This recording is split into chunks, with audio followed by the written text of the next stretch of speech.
J'ai traversé le pays pour leurs 40 ans de mariage, mais ils m'ont chassé et rejeté mon cadeau. Je suis reparti. Quand ils ont enfin découvert ce qu'il y avait à l'intérieur, ils ont roulé 14 heures jusqu'à chez moi. Je m'appelle Florence Mercier. J'ai 31 ans. Pour le 40e anniversaire de mariage de mes parents, j'ai traversé tout le pays en avion avec un cadeau emballé dans du papier doré. Avant même que je puisse m'asseoir, ma mère m'a regardé et a dit « Nous ne t'avons pas invité. C'est ta sœur qui a organisé ça. » Puis, mon père a poussé mon cadeau hors de la table et a déclaré « Nous ne voulons rien venant de la fille qui nous a abandonnés. » J'ai ramassé le paquet et je suis parti. Lorsqu'ils ont découvert ce qu'il y avait à l'intérieur, ce que cela m'avait coûté, ce que cela signifiait et qui payait réellement pour le toit au-dessus de leur tête, ils ont conduit 14 heures d'affilée jusqu'à ma porte. J'ai grandi à Saint-Amand, une petite ville d'environ 4000 habitants, à quelques âmes près qui sont partis pour ne jamais revenir. Mon père, Gérard Mercier, réparait des tuyauteries pour gagner sa vie. Ma mère, Juliette, travaillait à temps partiel à la supérette sur la départementale 31, et ma sœur aînée, Valérie, de 4 ans mon aînée, était le soleil autour duquel toute la maison orbitait. Je ne dis pas cela avec amertume. Je le dis parce que c'est vrai. Valérie était bruyante là où j'étais silencieuse. Elle racontait des histoires au dîner pendant que je débarrassais les assiettes. Lorsqu'elle rapportait des bulletins scolaires accompagnés d'un discours, je rapportais les mêmes notes et les laissais sur le comptoir. Papa brandissait ceux de Valérie en disant « Ça, c'est ma fille ». Les miens restaient sur le comptoir jusqu'à ce que maman les range. Papa avait cette phrase qu'il répétait lors des barbecues en famille. Il pointait sa bière vers Valérie, puis vers moi, et disait « Valérie a eu le cerveau. Florence a eu. » Eh bien, Florence et Florence. Tout le monde riait. Je riais aussi. J'avais 8 ans la première fois que je l'ai entendu. J'en avais 18 la dernière fois. La blague n'a jamais changé. Le public non plus. J'ai fait une école d'infirmière, j'ai obtenu mon diplôme, j'ai reçu une offre d'emploi à Lyon, et j'ai emballé tout ce que je possédais dans 2 valises et un carton. Le matin de mon départ, papa réparait un tuyau sous l'évier de la cuisine. Je me suis tenu dans l'encadrement de la porte et j'ai dit « Au revoir, papa ». Il n'est pas sorti de sous l'évier, il a juste dit « Bien ». Une bouche de moins à nourrir. C'était le 15 juin, le jour de mon anniversaire. Je ne suis pas parti parce que j'avais cessé de les aimer. Je suis parti parce que rester signifiait disparaître, et j'étais déjà à moitié effacé. La première année à Lyon, j'appelais à la maison tous les dimanches à 19 heures précises. Maman décrochait parfois. Papa jamais. La deuxième année, les appels tombaient sur la messagerie plus souvent qu'autrement. J'ai envoyé un SMS à Valérie à ce sujet. « Ils sont occupés », a-t-elle répondu. Ne le prends pas personnellement. Puis une semaine plus tard, tu sais comment est papa. Il pense que tu nous as abandonnés. J'envoyais des cadeaux d'anniversaire, des colis pour Noël et une écharpe tricotée main que j'avais mis 3 week-ends à faire pour maman. Je n'ai jamais eu de nouvelles. Quand j'ai demandé à Valérie, elle a soupiré et a dit « Je crois qu'ils l'ont jeté sans l'ouvrir. » Florence, je suis désolé. Cette phrase s'est posée sur ma poitrine comme une pierre. Puis, un jour de novembre, tante Martine, la jeune sœur de maman, m'a appelé. Nous parlions de tout et de rien quand elle a dit « Au fait, ta mère adore l'écharpe que tu as envoyée. Elle la porte tous les dimanches à la messe. » Je suis restée silencieuse. Florence, tu es là. Martine. Valérie m'a dit qu'il l'avait jetée. Longue pause. Puis Martine a dit très prudemment, ce n'est pas ce qui s'est passé. Je ne l'ai pas poussée à en dire plus. Pas ce jour-là. Mais quelque chose a changé en moi.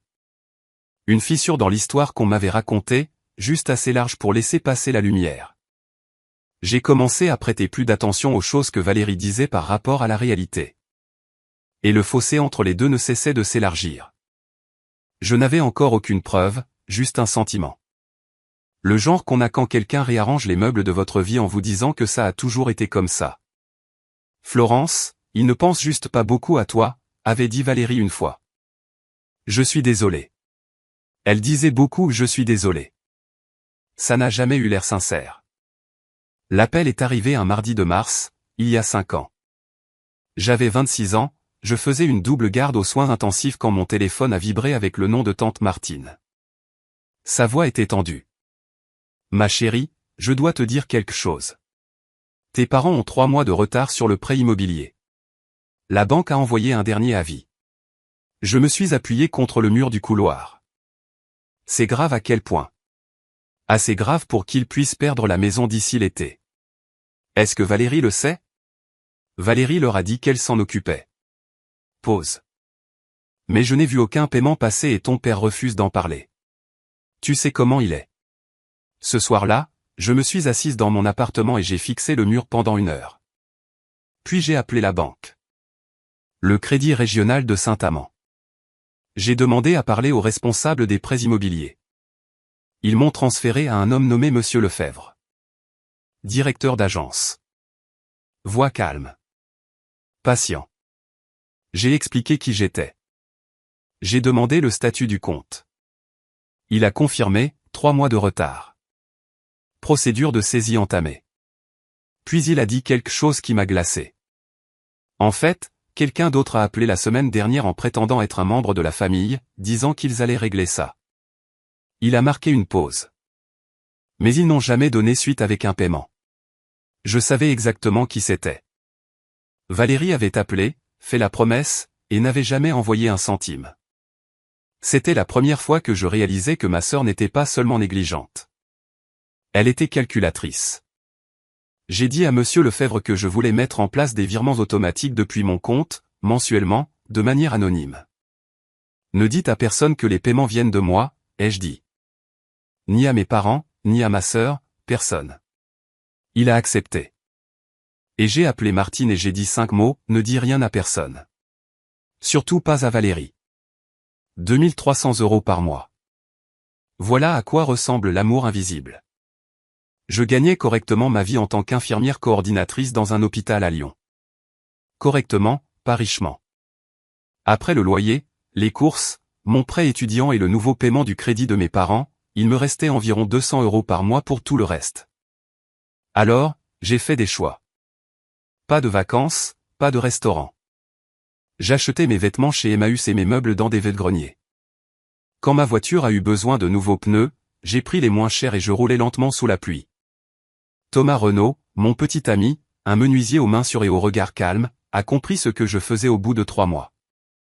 Je ne lui avais rien dit. Il a juste remarqué que j'avais arrêté d'acheter du café sur le chemin du travail. Et puis il a remarqué le tableau Excel sur mon ordinateur portable. Et puis il s'est assis sur le lit et a dit, c'est la maison, n'est-ce pas? J'ai hoché la tête. Il n'a pas dit que j'étais folle. Il n'a pas dit que je devrais arrêter. Il a dit, d'accord, je réparerai la rambarde du balcon moi-même pour qu'on n'ait pas à payer quelqu'un. C'était Thomas. Pas de discours, juste du bois et un niveau à bulles. Pendant 5 ans, j'ai fait des heures supplémentaires. J'ai pris les jours fériés, les week-ends, les nuits. Je ne me plaignais pas. Chaque mois, 2300 € quittaient mon compte et atterrissaient sur le crédit immobilier de mes parents. Et chaque mois, le solde diminuait un peu. Mes parents n'ont jamais appelé, pas une fois. Pas pour mon anniversaire, pas pour Noël, pas quand j'ai été promu. Mais le crédit restait à jour, les avis de saisie ont cessé, et la maison de la rue des Érables est restée debout. Je n'ai jamais demandé de merci, mais je ne savais pas que quelqu'un d'autre se faisait déjà remercier pour ce que je faisais. Tante Martine était ma seule fenêtre sur ce qui se passait à Saint-Amand. Elle m'appelait toutes les quelques semaines, prenant soin de ne pas trop en dire, ni trop peu. Mais un soir, environ 2 ans plus tard, sa voix semblait différente, plus dure. « Je dois te dire quelque chose », a-t-elle dit. « Et tu ne vas pas aimer ça. » Valérie avait dit à mes parents que c'était elle qui payait le crédit. Pas qu'elle aidait, pas qu'elle contribuait, mais qu'elle payait tout. Selon Martine, papa s'est levé lors d'un repas de famille, la table pleine de cousins, d'oncles, de voisins, et a levé son verre. À Valérie, a-t-il dit. La seule qui se soucie vraiment de cette famille. Tout le monde a applaudi. Maman a pleuré. Valérie a souri et a dit, ce n'est rien, papa. Tu ferais la même chose pour moi. Ce n'était pas rien. C'était 2300 € par mois qui provenaient de mon compte courant à Lyon. Chaque centime était à moi. Et ma sœur était assise dans la salle à manger de mes parents, absorbant le mérite comme un bain de soleil. Mais c'est devenu pire. Martine m'a dit que Valérie utilisait ce nouveau statut, ce badge d'héroïne emprunté, pour convaincre papa de mettre son nom sur leur compte bancaire pour la laisser gérer les finances familiales. Elle s'est même fait ajouter au contrat d'assurance, tout cela avec la bénédiction reconnaissante de papa. Elle se positionne, a dit Martine sèchement. Et tes parents lui donnent les clés. J'avais la nausée, mais je ne les ai pas appelés. Je ne l'ai pas dénoncé. Je me suis dit, tant que la maison est en sécurité, peu importe qui reçoit le mérite. Puis Martine a dit la chose qui m'a brisé. Ton père a dit à ton cousin Benoît la semaine dernière. Ces mots exacts, j'ai élevé une bonne fille et une étrangère. J'ai raccroché et je n'ai appelé personne pendant 3 jours. Puis les fêtes ont cessé de m'inclure vers la 3e année. Toussaint, maman ne se sent pas bien. Valérie dit que ce serait mieux si tu ne venais pas à Noël, papa ne veut pas de drame. Appelle juste peut-être. Pâques, rien. Pas de SMS. Pas d'appel. Juste le silence. Mais grâce à Martine, je connaissais la vérité. La maison était pleine à chaque fête. Les cousins venaient d'Orléans. Oncle Raymond apportait sa fameuse tarte. Les voisins venaient pour le dessert. Tout le monde était là. Tout le monde sauf moi. Valérie avait construit un mur autour de ma famille et s'était placée à la porte, et personne ne remettait ça en question parce que, pour autant qu'ils le sachent, c'était elle qui gardait un toit au-dessus de leur tête. Pendant ce temps, je continuais de payer chaque mois. Le solde est passé de 140 000 à 80 000, puis 60, puis 40. Je regardais les chiffres tomber sur mon application bancaire comme une sorte de compte à rebours inversé, non pas vers un début, mais vers une fin. Thomas m'a demandé un soir pendant qu'on faisait la vaisselle, quand est-ce que ça finit, Florence? J'ai séché une assiette, je l'ai posée sur l'égouttoir. Quand la maison sera payée, ai-je dit, alors je saurai qu'ils sont en sécurité. C'est suffisant. Il m'a regardé comme il le faisait parfois, comme s'il pouvait voir le coût de ce que je portais et souhaitait pouvoir le partager en deux. Est-ce que ça l'est vraiment, a-t-il demandé. Est-ce suffisant? Je n'ai pas répondu. Le dernier paiement est passé en septembre. 5 ans, 60 virements mensuels, 137 412 € au total. La maison de la rue des Érables était libre de toute dette, appartenant entièrement à Gérard et Juliette Mercier. Et 2 semaines plus tard, j'ai reçu la seule chose à laquelle je ne m'attendais pas, une invitation, en quelque sorte. Je faisais défiler Facebook un dimanche matin quand je l'ai vu. Le post de Valérie, lumineux et public. Organisation de la fête des 40 ans de mariage de maman et papa. Famille uniquement, 14 octobre. Ça va être tellement spécial. 200 likes, 40 commentaires, des cousins se taguant les uns les autres, des voisins demandant quoi apporter. Oncle Raymond promettant 3 tartes cette fois.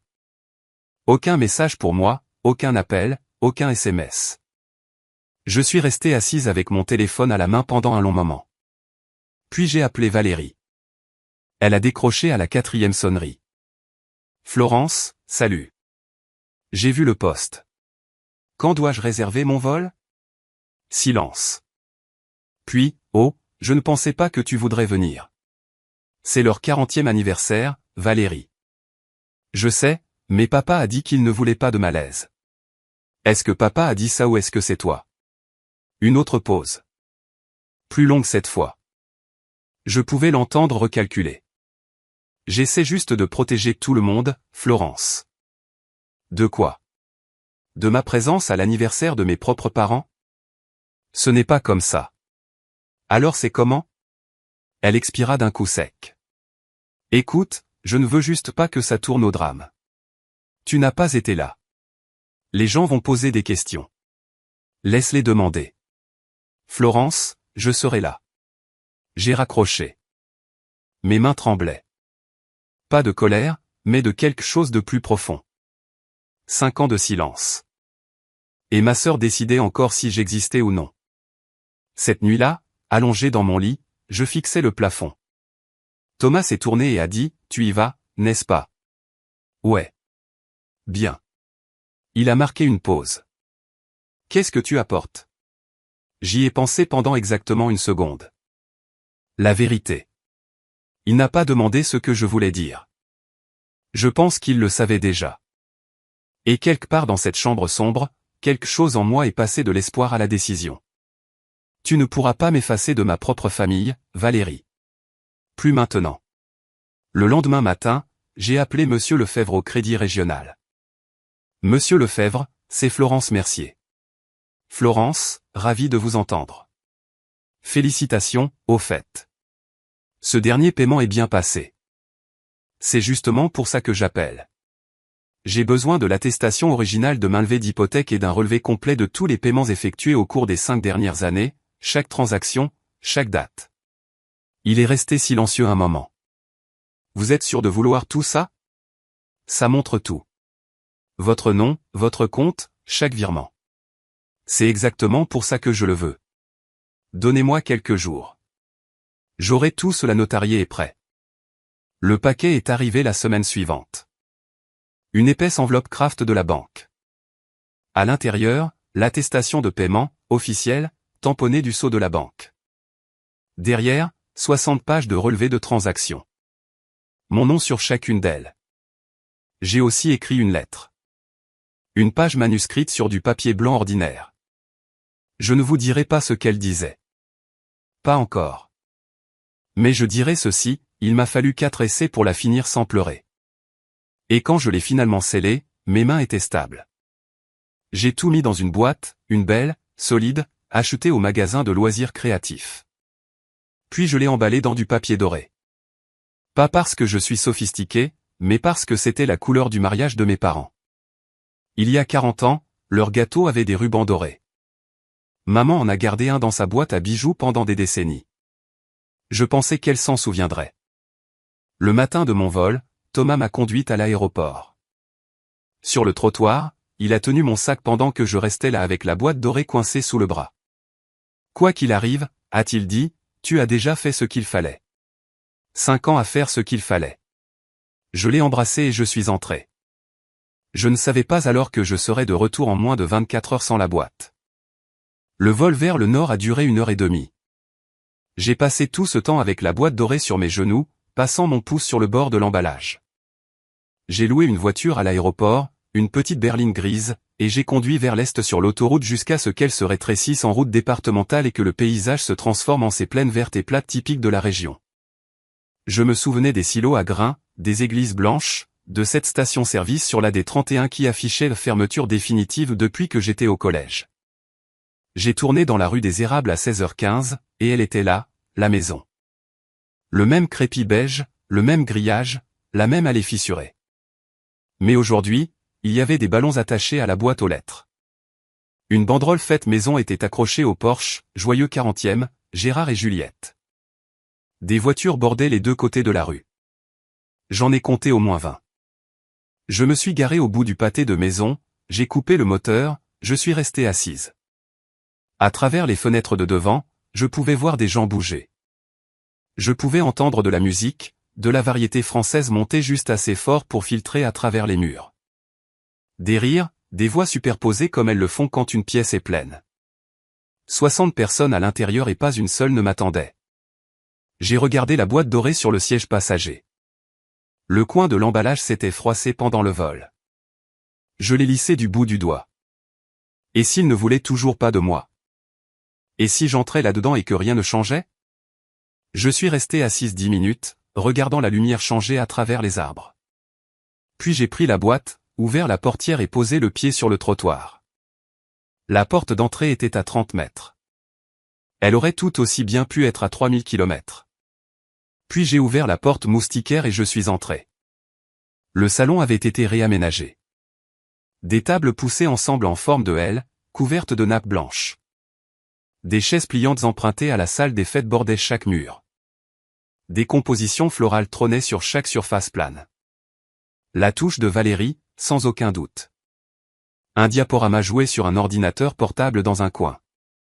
Des photos de maman et papa à travers les années. Je n'étais pas sur beaucoup d'entre elles. Quelques têtes se sont tournées, puis quelques autres. Madame Petit, notre vieille voisine, a été la première à parler. Florence. Oh mon Dieu. On ne t'a pas vu depuis des années. Elle l'a dit assez fort pour que la moitié de la salle entende. Les conversations se sont atténuées.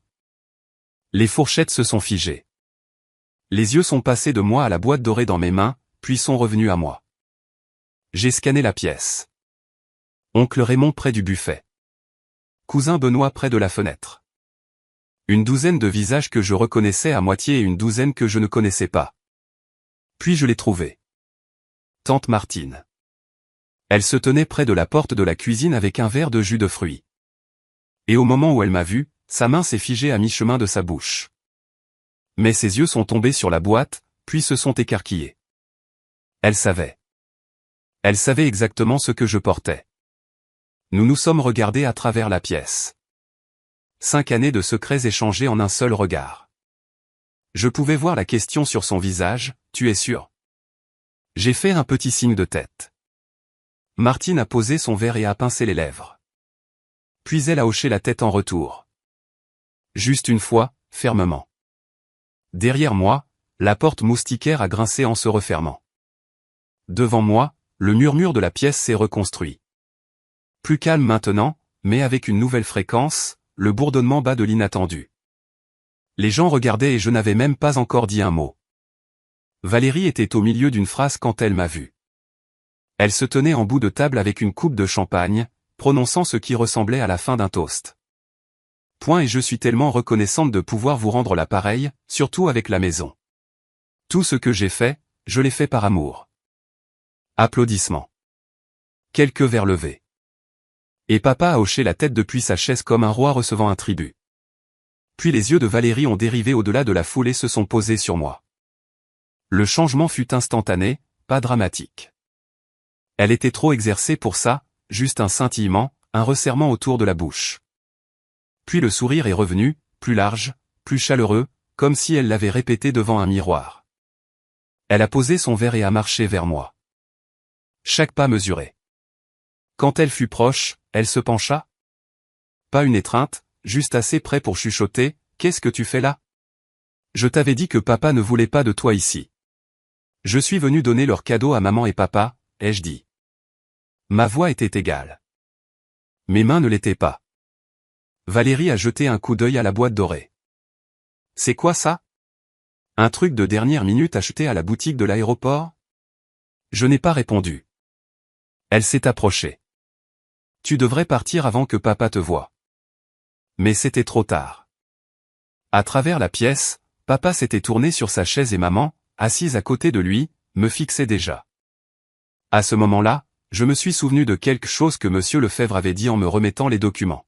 « Mademoiselle Mercier, c'est l'une des choses les plus désintéressées que j'ai vues en 20 ans dans cette banque. Vos parents ont de la chance. » De la chance? Debout dans ce salon, regardant ma sœur me barrer la route et la mâchoire de mon père se serrer à ma vue, chance semblait être un mot d'une autre langue. Mais j'ai continué à avancer. Maman m'a vu avant que papa ne dise quoi que ce soit. Elle était assise à sa gauche sur une chaise pliante rembourrée. Ses mains reposaient sur une serviette en papier qu'elle avait pliée en un petit carré.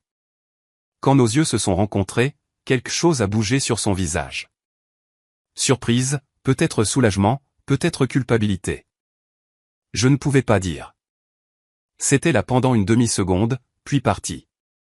La pièce devenait plus silencieuse. Les gens regardaient maintenant.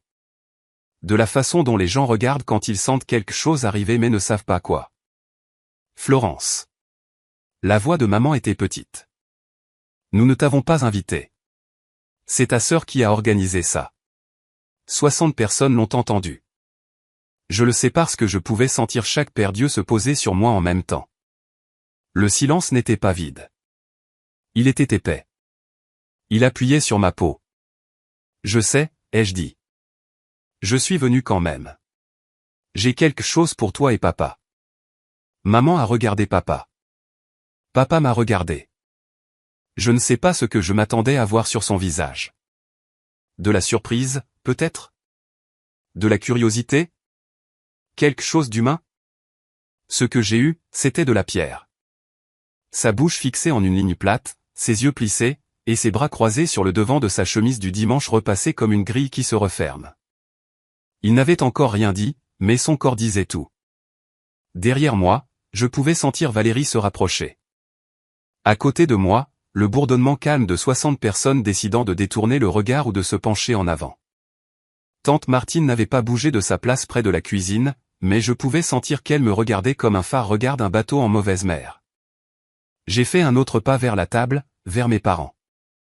La boîte dorée semblait plus lourde qu'elle ne l'avait été dans la voiture. Je ne suis pas venu pour causer des problèmes, ai-je dit. Je suis venu parce que c'est votre 40e anniversaire et que je suis votre fille. Les yeux de papa sont tombés sur la boîte et sa mâchoire s'est serrée. J'ai posé la boîte sur la table, juste entre la composition florale et le gâteau d'anniversaire avec ses lettres en glaçage doré. L'emballage a attrapé la lumière du plafond et a brillé juste une seconde comme quelque chose de précieux. Papa l'a fixé. Sa mâchoire travaillait de gauche à droite, comme elle le faisait toujours quand il montait en pression. Puis il a tendu la main et l'a poussée. Pas doucement, pas un coup de coude. Une poussée franche de la paume qui a envoyé la boîte glisser sur la nappe et tomber du bord. Elle a heurté le sol avec un bruit sourd. Un coin du papier doré s'est déchiré. La salle a halté. Pas bruyamment, plus comme 60 personnes inspirant en même temps. Nous ne voulons pas de tes babioles bon marché. La voix de papa était forte. Assez forte pour le dernier rang, pour les cousins près de la fenêtre, pour les voisins près de la porte. Il voulait que tout le monde entende. Tu te pointes quand ça te chante, tu disparais pendant des années et tu penses qu'une boîte arrange tout? N'est pas bougé. Il a pointé Valérie du doigt. Ta sœur a été là. Valérie a payé pour cette maison. Elle a organisé cette fête. Elle était présente. Où étais-tu? Valérie se tenait derrière lui, bras croisés, menton levé. Elle ne parlait pas. Elle n'avait pas à le faire. Son visage disait tout. Ce regard prudent et exercé de quelqu'un qui avait déjà gagné et qui regardait juste l'autre quand le réalisait. Quelques invités ont bougé sur leur siège. Madame Petit regardait ses genoux. Oncle Raymond a posé sa fourchette. Cousin Benoît a fait un pas en arrière comme si l'air près de la table avait tourné. J'ai regardé mon père. Mes yeux brûlaient. Ma gorge était serrée. Mais ma voix, quand elle est sortie, était stable, et je savais exactement ce que j'allais faire. Je me suis penché et j'ai ramassé la boîte. Le coin déchiré du papier doré pendait. Je l'ai remis en place avec mon pouce, soigneusement. Comme on ajusterait le pansement d'un enfant. J'ai pris mon temps. Toute la salle regardait. Puis je me suis redressé. J'ai regardé mon père. J'ai regardé ma mère. J'ai regardé Valérie. Je ne suis pas venu ici pour mendier, ai-je dit. Je suis venu vous donner quelque chose pour lequel j'ai travaillé pendant 5 ans, mais je ne resterai pas ici à me faire humilier pour vous avoir aimé. Personne n'a bougé. Je me suis retourné, j'ai marché devant les chaises pliantes, devant le diaporama qui faisait toujours défiler de vieilles photos, devant oncle Raymond les mains sur les genoux et madame Petit pressant une serviette sur sa bouche. 60 personnes, et pas une seule n'a dit un mot. Pas une seule ne s'est levée. Le seul bruit était mes chaussures sur le parquet et la chanson de variété qui jouait toujours depuis l'enceinte dans le coin comme si elle n'avait pas reçu le mémo. Tante Martine se tenait près de la porte d'entrée. Quand je l'ai atteinte, elle m'a attrapé le bras. Pas fort, juste assez pour m'arrêter. Elle a regardé la boîte, puis moi. Ses yeux étaient pleins et féroces. Laisse-la moi, a-t-elle chuchoté. Fais-moi confiance. J'ai hésité. Tout en moi voulait la ramener chez moi, la fourrer dans un placard et ne plus jamais penser à Saint-Amand. Mais la main de Martine était ferme, et ses yeux disaient ce que sa bouche ne disait pas, je me suis tu assez longtemps. J'ai placé la boîte dorée dans ses mains. Puis j'ai franchi la porte d'entrée, descendu les marches du porche et suis sorti dans l'air d'octobre. Je ne me suis pas retourné, mais je l'ai entendu, ma mère disant mon nom. Juste une fois, très doucement, et puis plus rien. En m'éloignant de cette rue, je n'arrêtais pas de me demander, pourquoi ai-je continué d'espérer? 5 ans que je payais leur crédit, et qu'est-ce que j'ai eu? Une boîte jetée d'une table et une porte fermée derrière moi. Avez-vous déjà tout donné à quelqu'un qui ne l'a même pas remarqué? Qui a regardé au-delà de votre sacrifice et a remercié quelqu'un d'autre pour cela? Qu'auriez-vous fait? Auriez-vous laissé la boîte ou l'auriez-vous emportée? Dites-le moi dans les commentaires. Je veux vraiment savoir. J'étais déjà sur l'autoroute quand ça a commencé. Je ne l'ai pas vu se produire, mais Martine m'a raconté chaque détail plus tard, et ce n'est pas une femme qui exagère. Si quoi que ce soit, elle minimise. Donc, quand elle m'a raconté ce qui s'est passé dans ce salon après mon départ, j'ai cru chaque mot. Voici ce qu'il s'est passé. La fête a essayé de reprendre. Valérie a tapé dans ses mains et a dit « Bon, tout le monde, ne laissons pas ça gâcher la soirée de maman et papa. Qui veut du gâteau ?» Quelques personnes ont murmuré. Quelqu'un a pris une fourchette. La musique continuait de jouer, mais Martine n'a pas bougé. Elle se tenait près de la porte, tenant ma boîte dorée, regardant la pièce essayer de se recoller. Elle m'a dit plus tard qu'elle avait l'impression de tenir une grenade dégoupillée. 5 ans de mensonges de quelqu'un d'autre assis là, dans ses mains. Elle a marché jusqu'au centre de la pièce. Avant que quiconque ne touche à ce gâteau, a-t-elle dit haut et fort, il y a quelque chose que vous devez tous voir. La tête de Gérard s'est relevée brusquement. Martine, ne t'en mêle pas, non. Martine a posé la boîte sur la table. La même table d'où papa l'avait poussée 2 minutes plus tôt. Je ne m'en suis pas mêlé pendant 5 ans. Ça finit ce soir. Valérie a bougé rapidement. Tante Martine, ce n'est pas le moment. Oh, c'est exactement le moment, Valérie. La salle est devenue absolument immobile. Pas silencieuse. Immobile, comme si l'air lui-même avait cessé de bouger. Martine a ouvert la boîte. À l'intérieur, l'enveloppe Kraft de la banque, la lettre scellée dans son enveloppe blanche, tout ce que Florence avait transporté sur des centaines de kilomètres pour donner à ses parents. Martine a sorti l'enveloppe en premier, l'a tenue en l'air pour que tout le monde puisse voir l'adresse de retour de la banque. Puis elle l'a ouverte. Martine a déplié l'attestation et l'a tenue à bout de bras. Ses lunettes de lecture étaient déjà sur son nez. Elle les avait mises en marchant vers la table comme si elle planifiait ça depuis des années. Peut-être que c'était le cas. Elle l'a lu à haute voix. Chaque mot. Attestation de mainlevée d'hypothèque pour le 14 rue des Érables, Saint-Amand.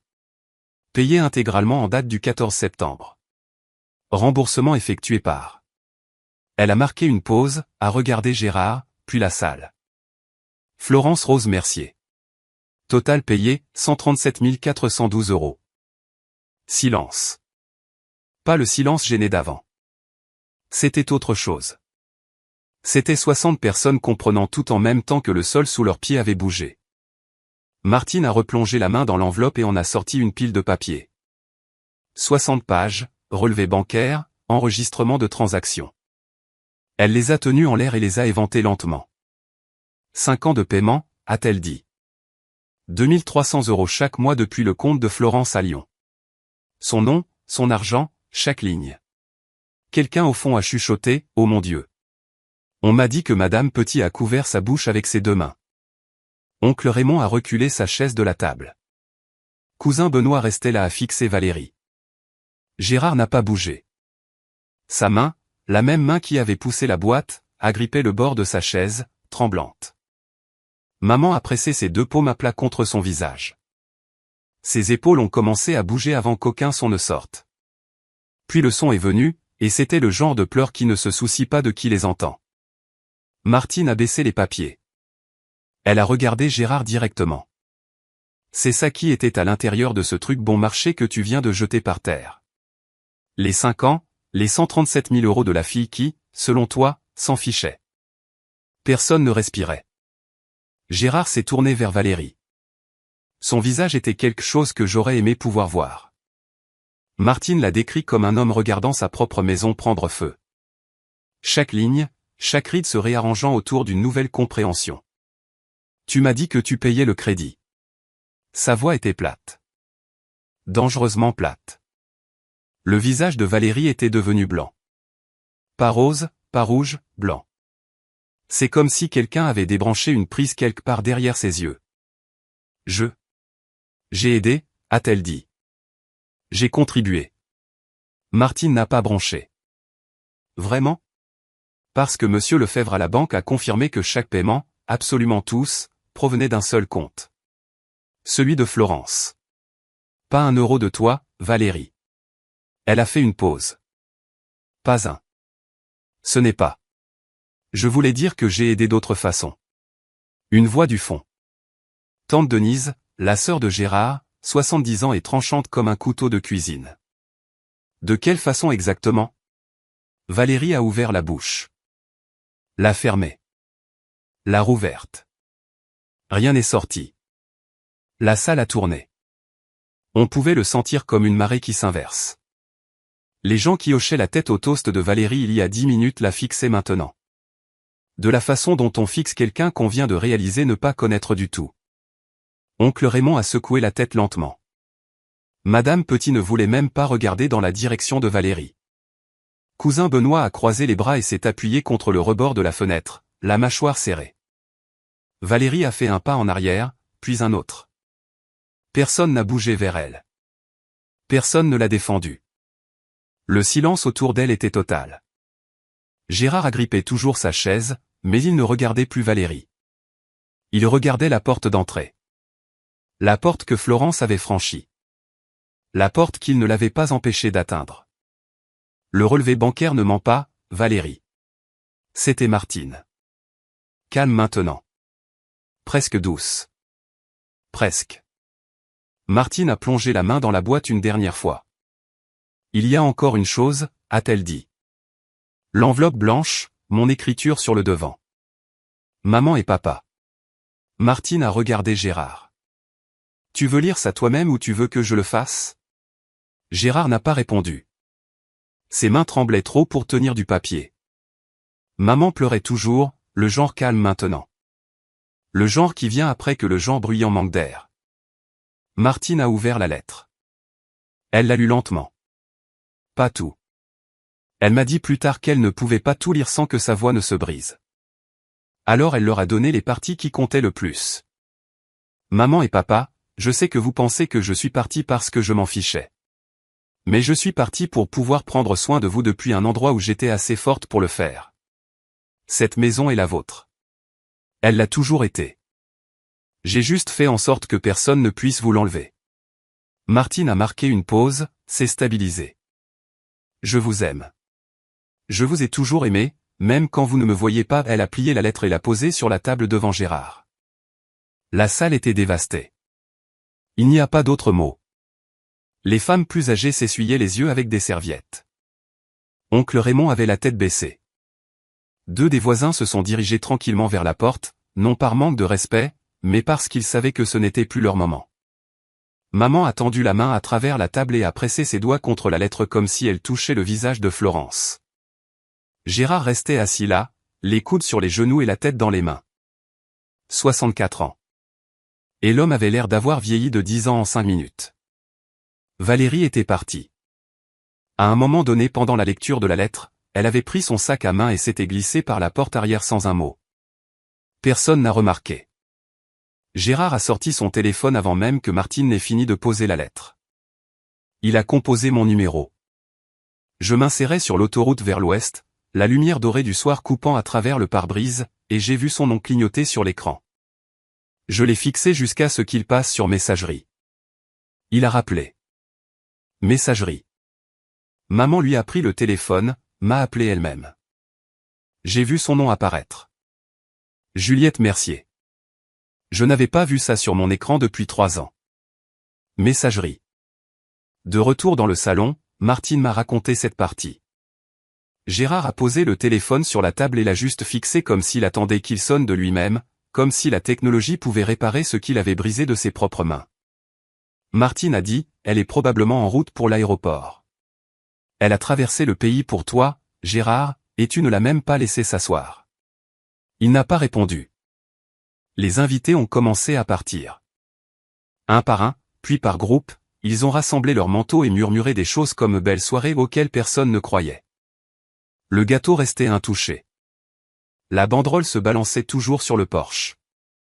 Joyeux 40e. Le vieux monsieur Humbert, le voisin qui vivait en face depuis avant ma naissance, s'est arrêté à la porte en sortant. Il a mis sa main sur l'épaule de Gérard. Tu sais, Gérard, a-t-il dit. J'ai toujours pensé que Florence était la silencieuse. Il s'avère que le silence ne veut pas dire l'absence. Gérard n'a pas levé les yeux. Après le départ de tout le monde, il n'y avait plus que Gérard et Juliette à la table. Assiette en carton, nourriture froide, une banderole oscillant dans le courant d'air de la porte moustiquaire, et une lettre d'une fille à qui ils n'avaient pas parlé depuis des années, ouverte sur la table entre eux. Martine m'a dit qu'ils sont restés assis à cette table pendant 3 heures. Juliette n'a pas déplacé la lettre. Elle a gardé sa main dessus comme une encre. Gérard a lu les relevés bancaires, les 60 pages, une par une, passant son doigt sur les colonnes de chiffres. Chaque mois, chaque montant. Mon nom répété 60 fois comme un battement de cœur qu'il avait été trop sourd pour entendre. Vers 23 heures, Martine est rentrée chez elle. Elle avait proposé de rester, mais Gérard l'a renvoyée d'un geste sans lever les yeux. Vas-y, Martine. On a besoin de rester avec ça. À minuit, Gérard a finalement parlé. Je l'ai poussé de la table, Juju. Juliette l'a regardé. J'ai poussé le cœur de ma propre fille hors de la table. Sa voix s'est brisée sur le mot au cœur. Martine m'a dit plus tard qu'elle avait appelé Juliette le lendemain matin. Et Juliette a dit que c'était la première fois en 40 ans de mariage qu'elle entendait Gérard Mercier pleurer. Pas avoir les larmes aux yeux, pleurer. Juliette a mis sa main sur la sienne. Alors on roule, a-t-elle dit. C'est 14 heures de route. Alors on part maintenant. Gérard l'a regardé. Quelque chose est passé entre eux. Pas des mots, pas même une décision. Plutôt une reddition. Le genre qui arrive quand on arrête enfin de combattre la chose qu'on sait déjà être vraie. À 3 heures du matin, Gérard a sorti son pick-up de l'allée et Juliette est montée avec un thermos de café et la boîte dorée réemballée par Martine avant son départ. Ils ont pris la nationale, direction le sud. Ils n'ont pas appelé, pas envoyé de SMS, ils ont juste conduit. Le compteur kilométrique tournait kilomètre après kilomètre dans le noir. Traversant les départements, les régions. 14 heures. À ce moment précis, j'étais à 10 000 mètres d'altitude, volant vers chez moi, fixant le siège vide à côté de moi où se trouvait une boîte emballée d'or. Thomas m'attendait à l'aéroport de Lyon quand je suis sorti du terminal, il n'a pas demandé comment ça s'était passé. Il pouvait le voir sur mon visage.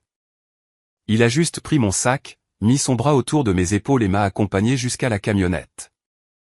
Nous sommes rentrés en silence. Pas le genre inconfortable. Le genre où quelqu'un vous aime assez pour savoir que les mots ne feraient qu'alourdir les choses. Quand nous sommes rentrés, je me suis assise sur le canapé. Je n'ai pas enlevé ma veste. Je n'ai pas allumé les lumières.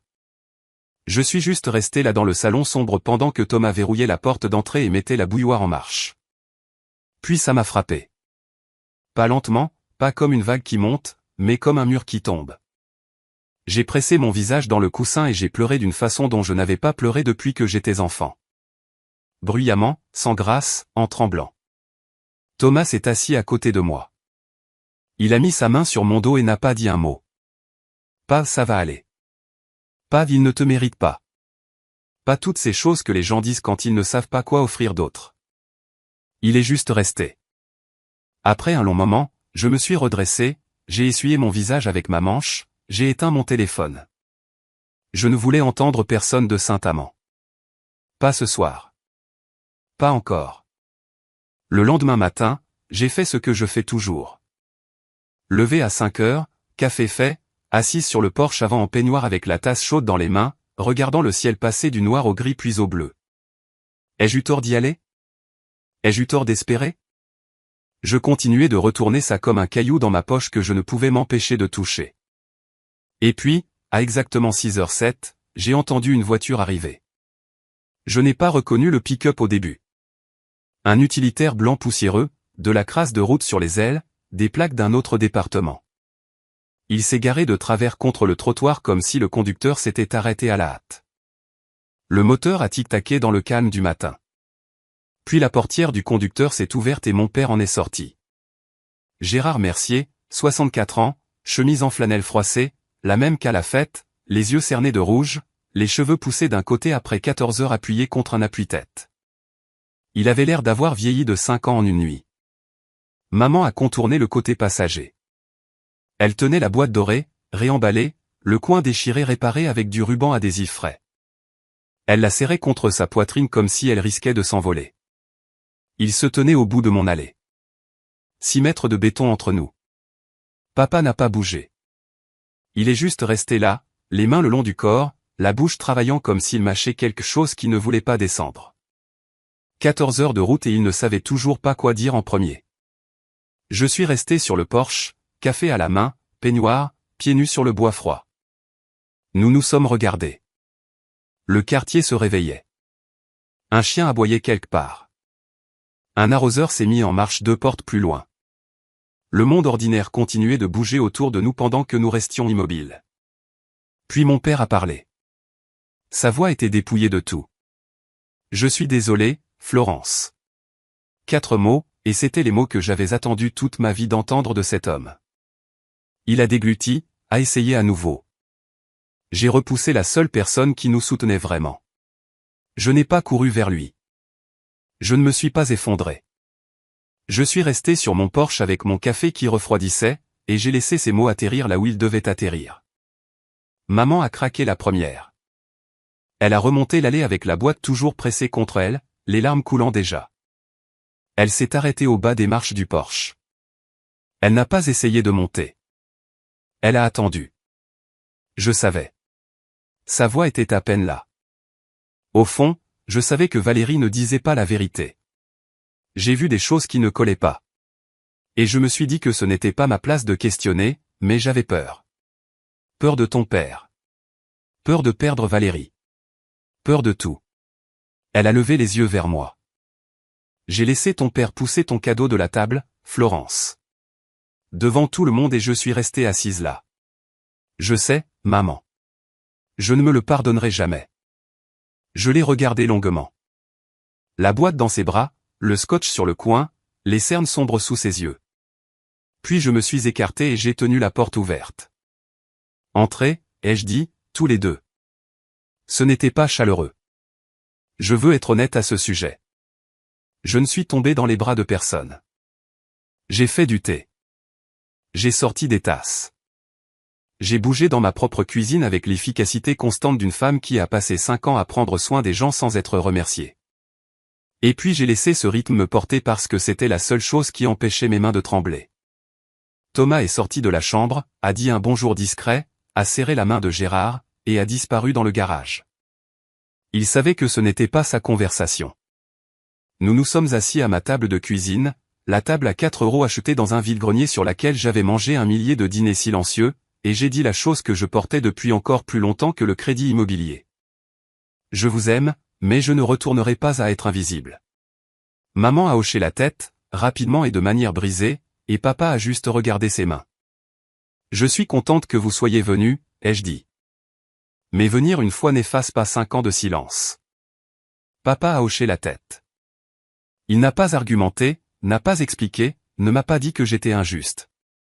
Cela, plus que les excuses, m'a dit que quelque chose avait réellement changé.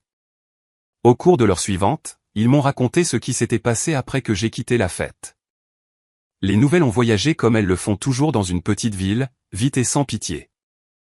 Le dimanche matin, la moitié de Saint-Amand savait que Valérie Mercier avait menti sur le fait de payer le crédit de ses parents. Le lundi, l'autre moitié le savait. Le groupe de prière de l'église, la supérette, le café sur la place où papa allait tous les matins. Les gens n'ont pas confronté Valérie directement. Ils n'ont pas eu à le faire. Ils ont juste arrêté d'appeler, arrêté de faire signe, arrêté de lui garder une place. Dans une ville de 4000 habitants, le silence est son propre verdict. Gérard m'a dit qu'il avait retiré le nom de Valérie de tous les comptes joints. Il est allé à la banque ce mardi-là, s'est assis en face de Monsieur Lefebvre, qui a géré ça sans un seul « je vous l'avais bien dit », et a signé les papiers lui-même. Elle avait accès à des choses auxquelles elle n'aurait pas dû, a dit papa doucement. C'est ma faute. Ils ont aussi engagé un notaire local pour auditer tout ce que Valérie avait touché. C'était par précaution, a dit papa, mais l'expression sur son visage me disait qu'il avait peur de ce qu'ils allaient trouver. Valérie, de son côté, a envoyé un SMS groupé à toute la famille 3 jours après la fête. Un long message tortueux sur la façon dont Martine avait manipulé la situation et monté tout le monde contre elle. Elle se qualifiait de vraie victime. Personne n'a répondu. Martine m'a envoyé une capture d'écran et une seule ligne, toute la ville parle, pas de l'argent, mais du genre de personne que tu es. Je l'ai lu 2 fois. Puis j'ai posé mon téléphone et je suis retourné travailler. Avant qu'ils ne partent, je les ai fait asseoir une dernière fois. Le thé était froid à ce moment-là. Le soleil du matin avait traversé le sol de la cuisine et atteint le mur opposé. Nous parlions depuis 3 heures, et la plupart du temps, c'était eux qui parlaient. J'avais écouté. Maintenant, c'était mon tour. Si on doit reconstruire ça, ai-je dit, j'ai besoin de quelque chose. Papa s'est redressé sur sa chaise. Maman a croisé les mains. J'ai besoin que vous m'appeliez, pas seulement quand quelque chose ne va pas. Régulièrement. J'ai besoin d'avoir de vos nouvelles parce que vous le voulez, pas par culpabilité. Papa a hoché la tête. J'ai besoin que vous arrêtiez de laisser une seule personne décider qui est dans cette famille et qui ne l'est pas. Ça vaut pour Valérie et ça vaut pour n'importe qui d'autre. Un autre hochement de tête. Et j'ai besoin que vous ne laissiez plus jamais personne parler à ma place. Si vous voulez savoir comment je me sens, demandez-moi. Pas à ma sœur, pas à un voisin, à moi. La cuisine était silencieuse. Le réfrigérateur ronronnait. Quelque part dehors, la scie de Thomas a démarré dans le garage. Un bourdonnement lointain à travers le mur. Papa s'est raclé la gorge. Est-ce que je peux? Il s'est arrêté. A recommencé. Est-ce que je peux te serrer dans mes bras? Je l'ai regardé longuement. Cet homme qui m'avait appelé une bouche de moins à nourrir, qui avait poussé mon cadeau d'une table devant 60 personnes, qui avait conduit 14 heures à travers la nuit avec les yeux rouges et une voix brisée pour se tenir dans mon allée et dire 3 mots. Je me suis levé, j'ai contourné la table et je l'ai laissé me tenir. Ce n'était pas encore le pardon. Je veux être clair là-dessus. C'était une porte que j'ai choisi de laisser ouverte, et il y a une différence. Je n'ai pas besoin que tu rattrapes le passé, ai-je dit dans son épaule. J'ai besoin que tu sois présent pour l'avenir. Il m'a serré plus fort. C'était il y a 3 mois. Papa appelle tous les dimanches maintenant, à 19 heures précises. Parfois on parle 1 heure.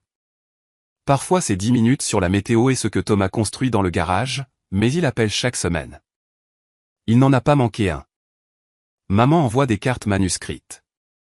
Ce ne sont pas de longues lettres, juste de petits mots sur le papier à lettres florales qu'elle utilise depuis que je suis gamine. Je pense à toi. J'ai vu un rouge-gorge aujourd'hui et je me suis souvenu que tu les aimais. De petites choses, des choses vraies. Ils ont pris l'avion pour venir nous voir à Noël. La première fois que l'un ou l'autre prenait l'avion en 20 ans. Papa a agrippé la coudoir tout le vol. Maman a apporté des biscuits faits maison emballés dans 3 couches de papier bulle. Nous avons dîné à ma table de vide-grenier à 4 € et personne n'a mentionné la chaise vide où Valérie aurait pu s'asseoir. Valérie? Les gens demandent de ses nouvelles. Je ne l'ai pas coupée de ma vie. Ce n'est pas le but. J'ai juste arrêté de courir après elle. Si elle veut être dans ma vie, elle sait où me trouver. Mais elle ne peut plus réécrire l'histoire. Je suis retourné travailler à l'hôpital le lundi après que tout cela soit arrivé. J'ai pointé, vérifié les constantes, changé les perfusions. Le monde ne s'arrête pas parce que votre famille vous voit enfin. Il continue juste et vous avancez avec lui. Thomas m'a demandé un soir pendant qu'on faisait la vaisselle. Même endroit, même question, poids différent derrière. Alors, est-ce que ça valait le coup? Tout ça?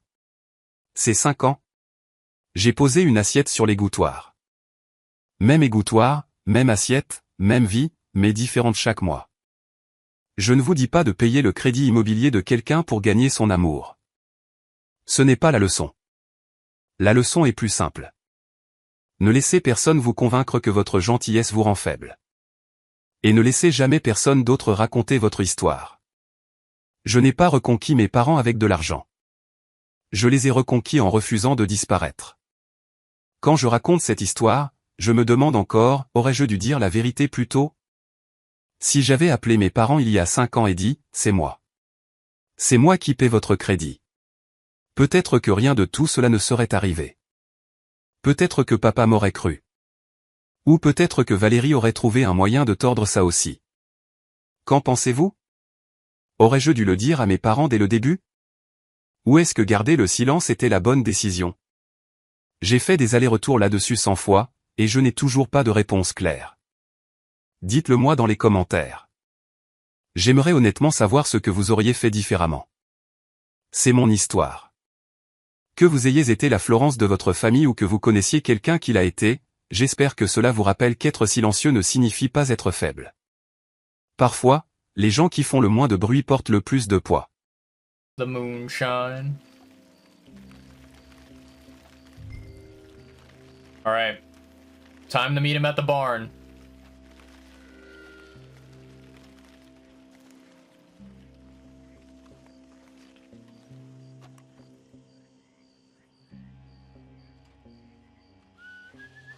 It's gonna be a long night.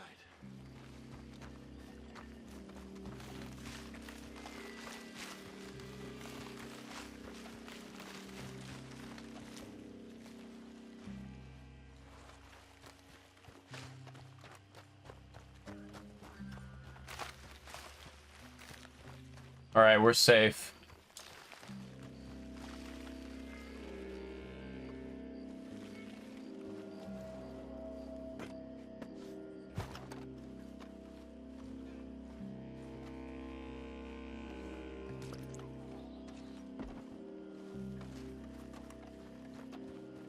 I'm gonna douse this too.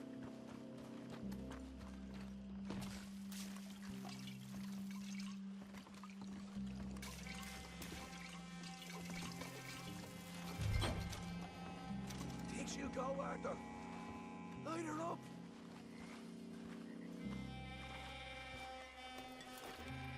Okay. I'll give you first honors.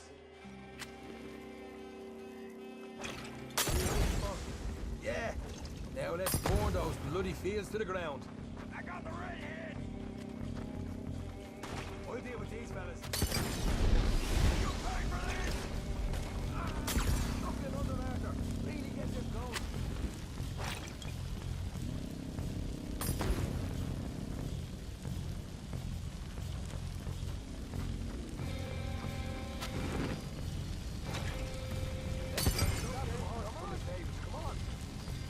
Not right now. We got company. Look out!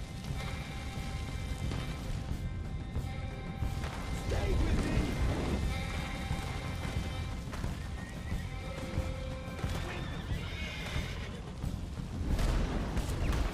Oh god. What are you doing? Stay together! Don't fail me. What are you gonna do? Now where is it?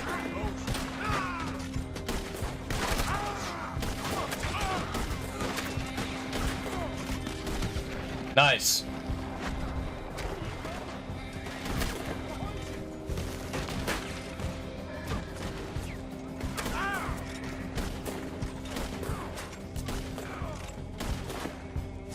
Okay.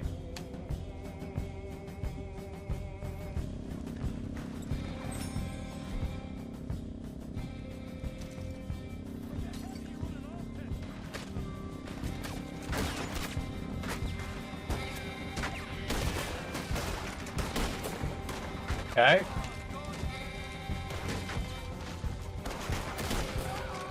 Oh man, up ahead! There goes our ride out of here. The wagon we saw come in earlier. We can nick the horses from that. All right, where is it? This way. Shit! All of the bastards! Let's go! Okay. Oh, guard, coming in!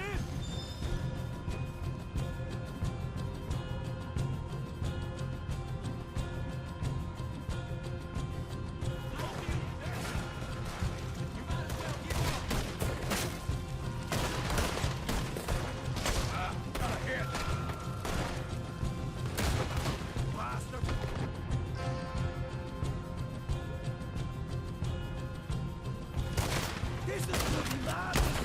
You brace what you've got!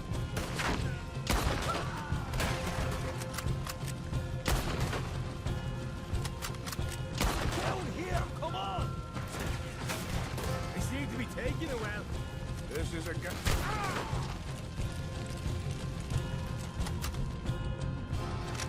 This is a goddamn mess.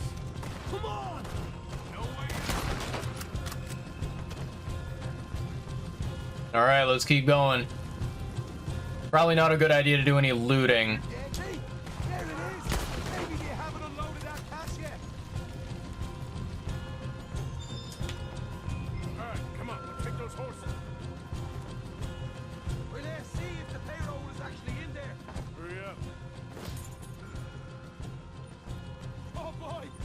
good, Morgan. You did good. Great, but let's go. Looky here, you get them horses free, Marker. Come on.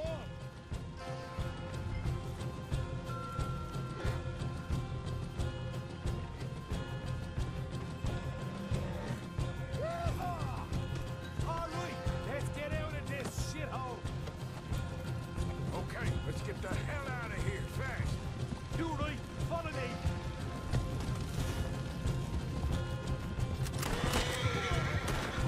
Look out! There's more of them!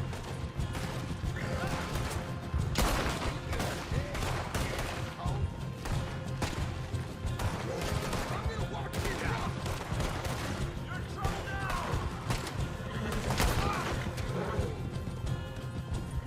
Okay. Out the main gate! Come on! Yeah!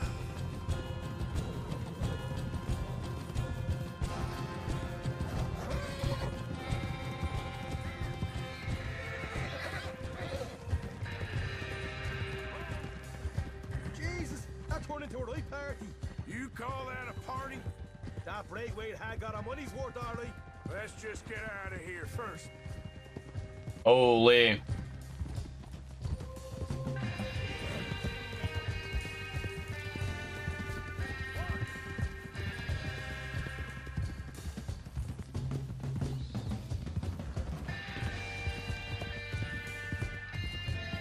I do love this music, chat. It's absolutely fantastic. That we did. Quite a night. Sure. Interesting little fight Duchess put us into the middle of here. I hope him and Jose are right and that there's some money at the end of it. Well, what now? Head on back to camp. You coming?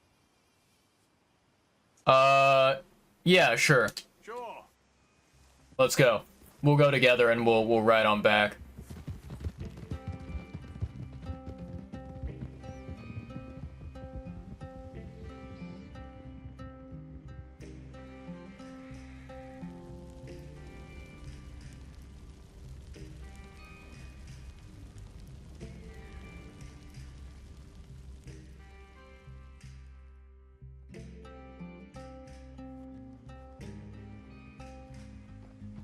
I feel like eventually we'll probably end up getting caught, you know? Home, sweet home. You let Hosea know how we got on. Will do. Hey, you got any tobacco?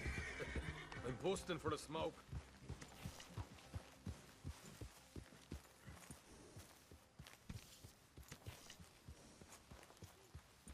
Alright, can I hitch this horse? I think I should be able to, but let me see.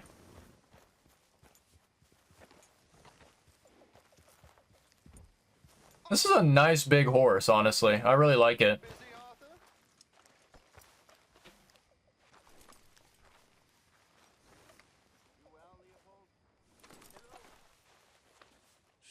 Girl.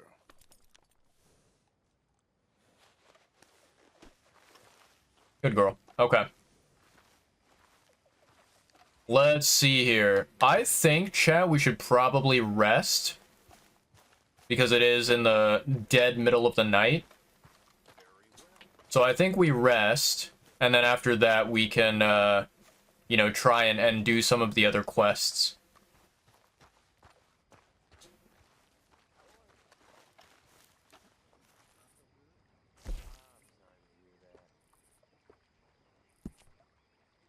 All facial hair, mustache, chin, chops.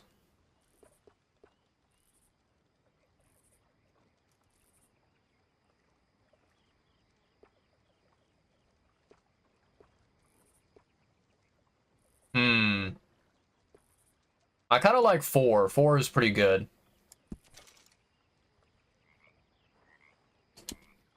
There we go. Alright, we're nice and shaven right now. Let's go ahead and sleep until... Yeah, let's do noon, 7 hours. Why not? Get some rest here, and then we'll try and take on some of the other quests that we have.